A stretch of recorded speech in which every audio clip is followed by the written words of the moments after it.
Hello team, welcome to another ATP Geopolitics video with myself, Jonathan M.S. Pierce. This is a Ukraine war, I guess extra, I wouldn't call it breaking news. I'm going to be just giving you some reactions to this kind of peace plan talk from Trump, from Hegseth, from the Americans, and this potential schism between the US and allies of Ukraine, and indeed Ukraine.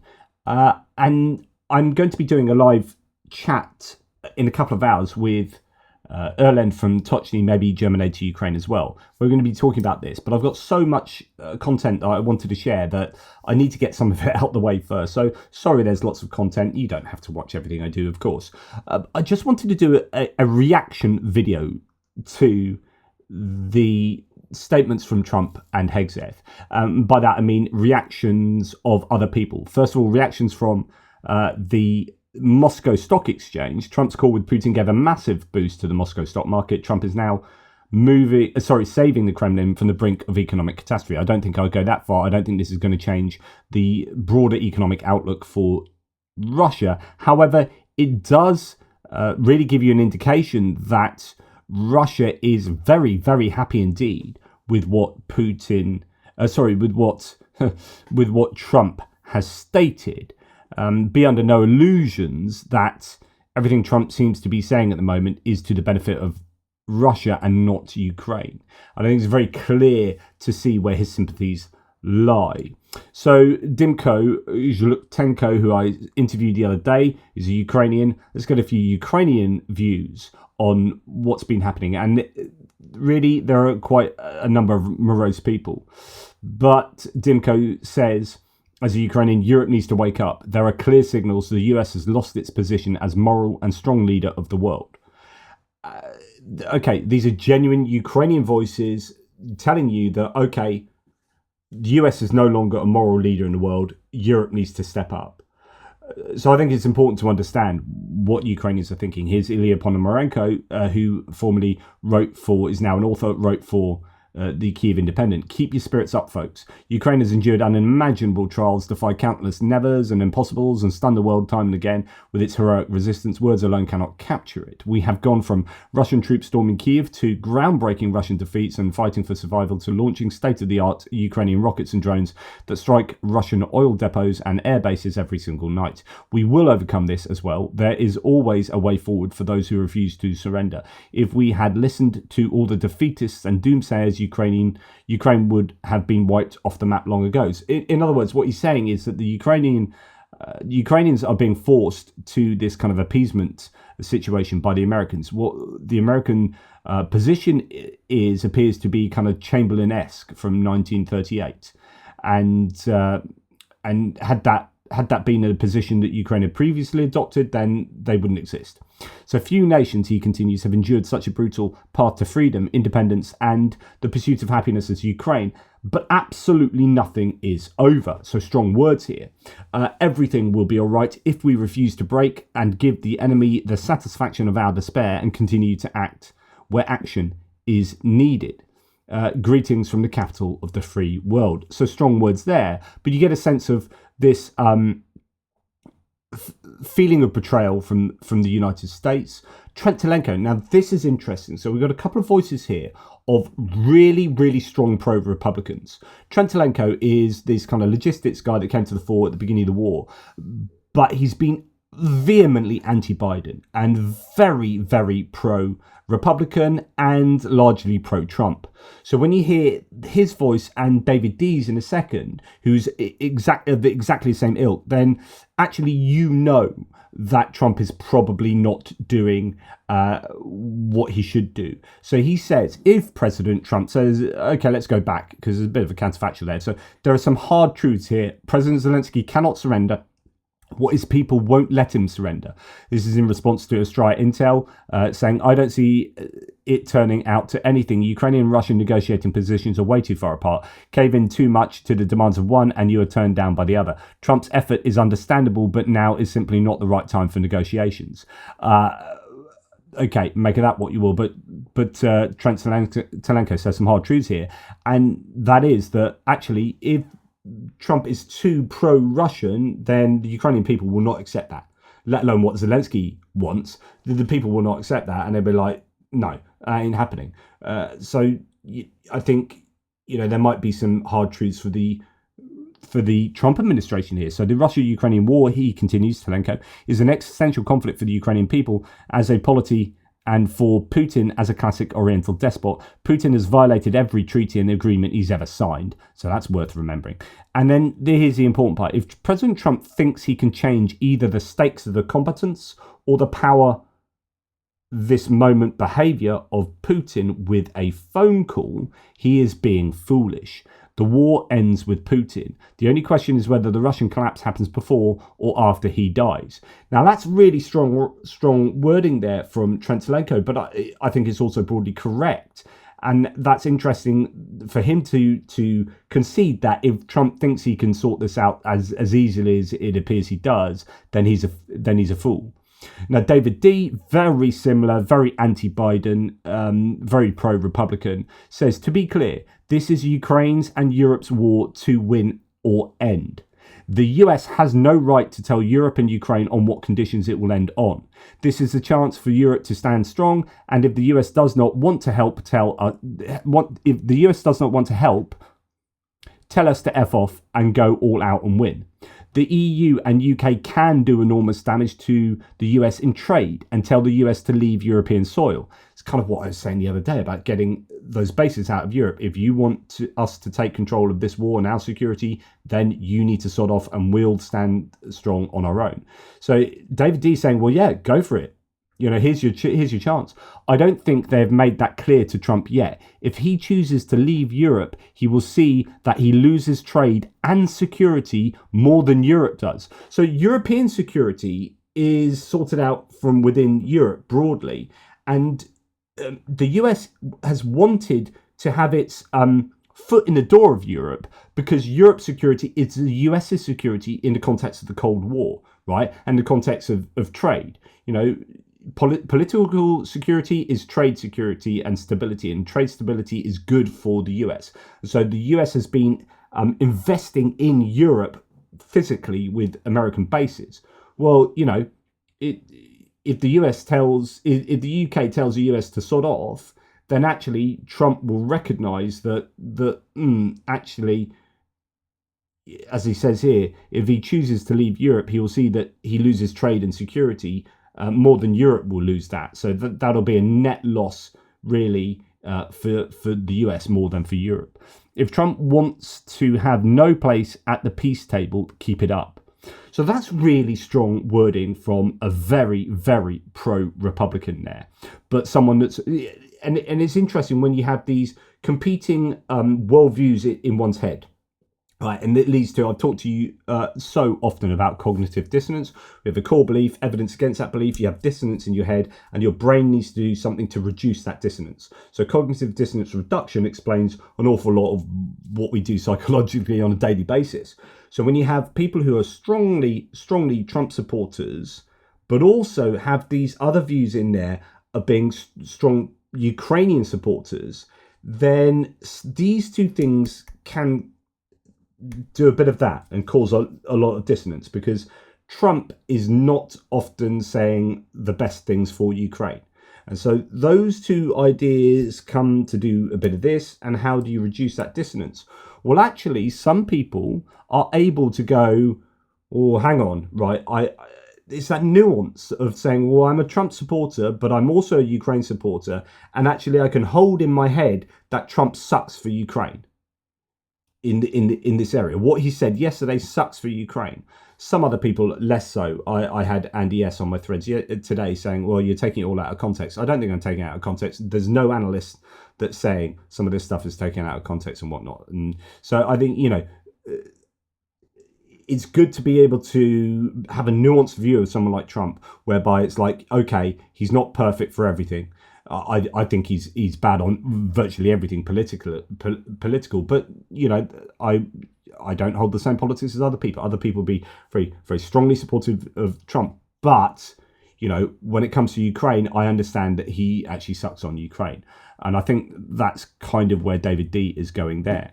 Now we've got here's another source saying, as a Ukrainian, so this is a Ukrainian person, Redhead Ophelia, saying, as a Ukrainian, I just want to say F all of you who voted for Trump. Choose to vote for third candidate or stayed at home. Ukrainian blood is on your hands. Not that you care, but still. Okay, you may take a bit of offense at that if you are one of those voters, but that's how Ukrainians are feeling with what's happened in the last 24 hours. Max24, as a young Ukrainian, says, my opinion, it looks like these are not trilateral negotiations. Ukraine, Russia, and the US helping out, but Ukraine and Russia, no, this is 2 versus 1. To be honest, the mood in Ukraine right now is very pessimistic. They are giving us ultimatums that we will not accept, and it is understandable. Maybe I'm wrong, but the war will continue. This is turning into a zero-sum game, either Ukraine or Russia. There is still hope for Europe, but. So, here's a Ukrainian very much, a big commenter on the war. I use Max24 quite often as a source, but he is, pretty pessimistic and not very happy about the US's positioning. Edward Hunter Christie here saying Trump's press point a couple of hours ago is considerably worse and more depressing than anything we've heard so far. Trump is clearly pressuring Ukraine to accept peace and clearly making many concessions to Moscow, including in terms of narratives. A very dark day for America. Shameful. And again, really, really strong views there. Steve Rosenberg, famous BBC reporter who's still in Moscow, says Biden on Putin, he's a murderous dictator. Trump on Putin, we agreed to work together very closely, including visiting each other's nations. A few thoughts after Donald Trump and Putin spoke on the phone. So he's done a BBC article. And I think there are some really stark differences there. So the president of the US, Joe Biden, left no doubt about what he thought of his Russian counterpart, condemning Putin as a murderous dictator and, quote, a pure thug. After Russia launched its large-scale invasion of Ukraine in February 2022, there were no more phone calls between Putin and Biden. Fast forward to 2025, a change of president has brought about a change of style, a change of language, and a totally different US approach to Russia. Trump says he wants to work together very closely with Putin to end the war in Ukraine. He hopes that they will be, quote, visiting each other's nations. Clearly, so does Vladimir Putin, who invited Trump to Moscow. But the point is, if you think that, okay,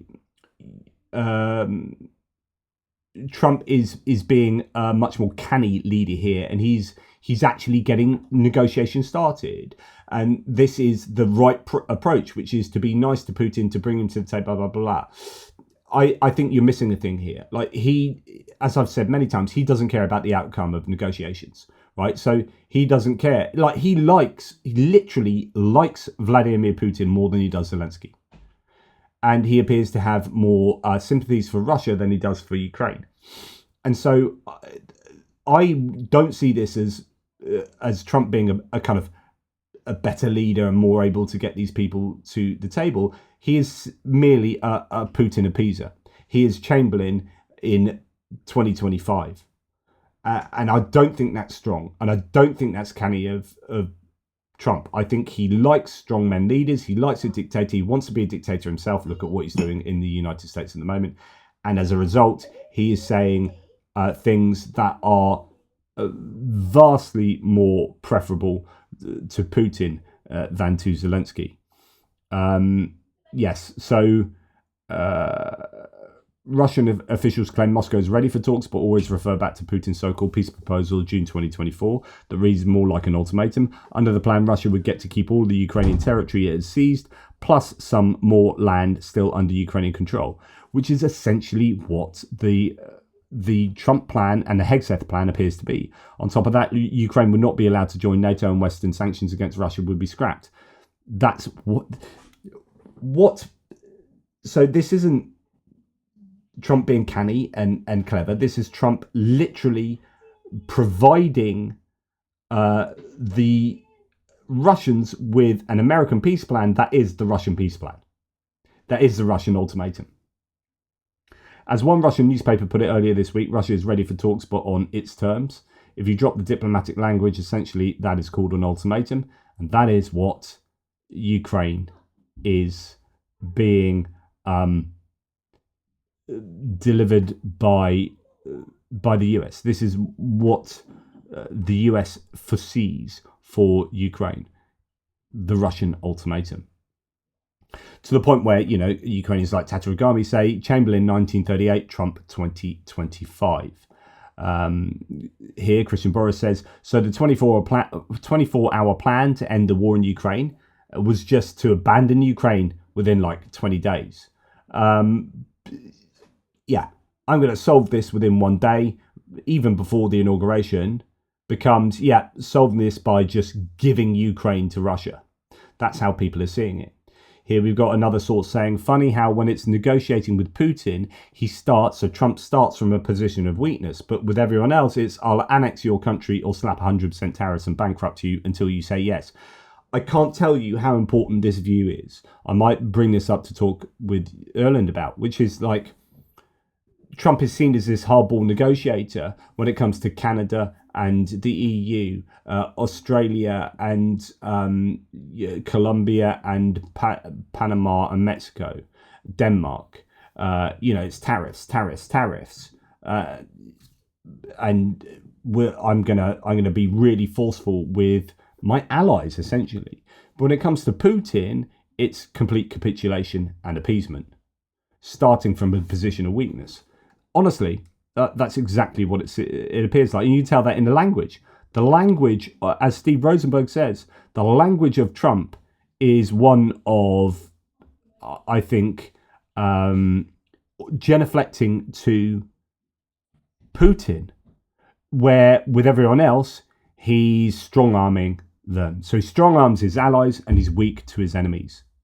So Darth Putin, who's this satirical tongue-in-cheek account of Putin, pretending to be Putin, had a call with Trump. Apparently, the art of the deal is to give me everything I want.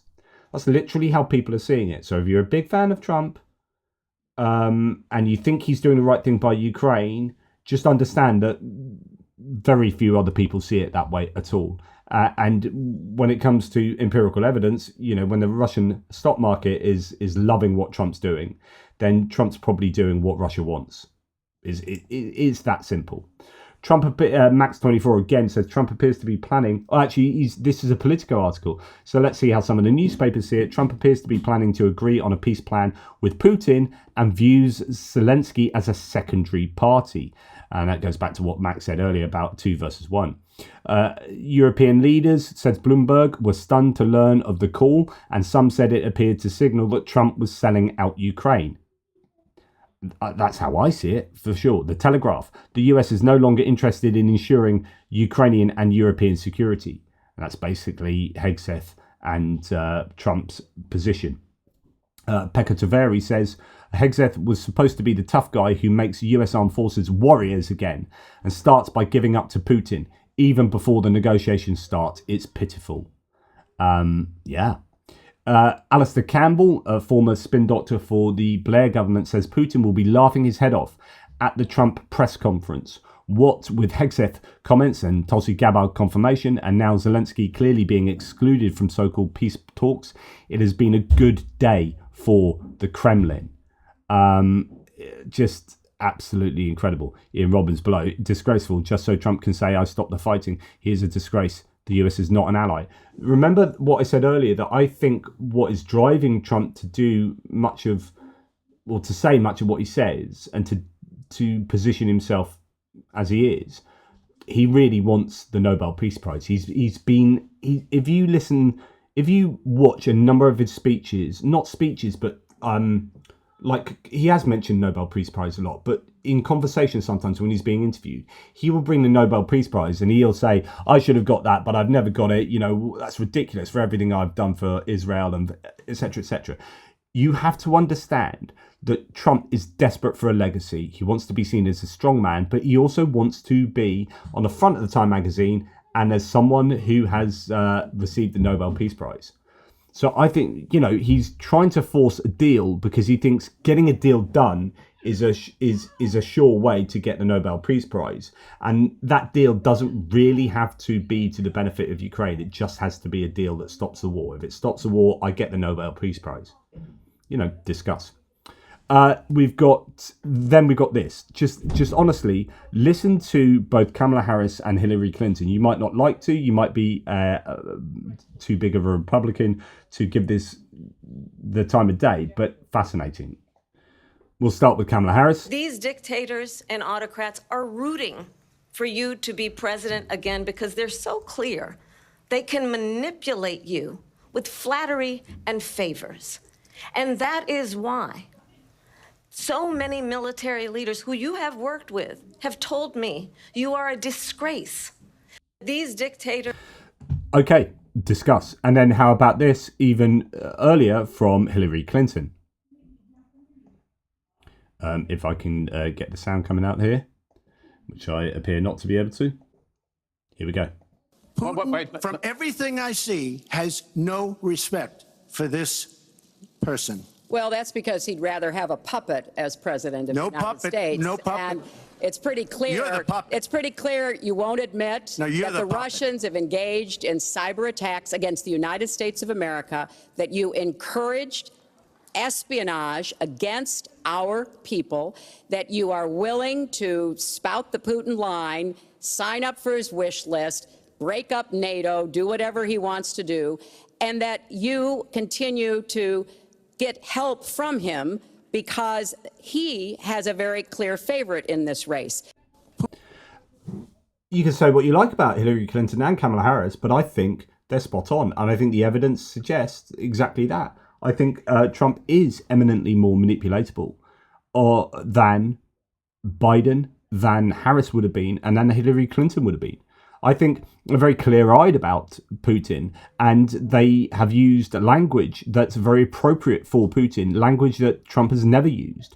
Trump is I think, he acquiesces to Putin, and I think that's clear to see. And all of these reactions here appear to be aligned with that position. So, yeah, fascinating there to hear those words. Let me know what you think about these reactions and what you are hearing from people who, because I'm going to go on and speak with Erlen later, and goodness me, we've got many more analyses to go through in terms of what, more formal analysts like,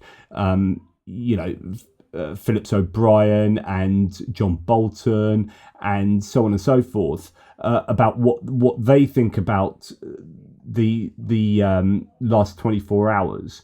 But I'd be interested what you think of these reactions, and whether you have heard reactions from other people around you, from Ukrainians, because I know, I'm fairly confident that Ukrainians are not happy with what has taken place over the last 24 hours. So let me know what you think in the comments below. But this is a precursor to the conversation I'm going to be having later with Erland and hopefully GAU as well.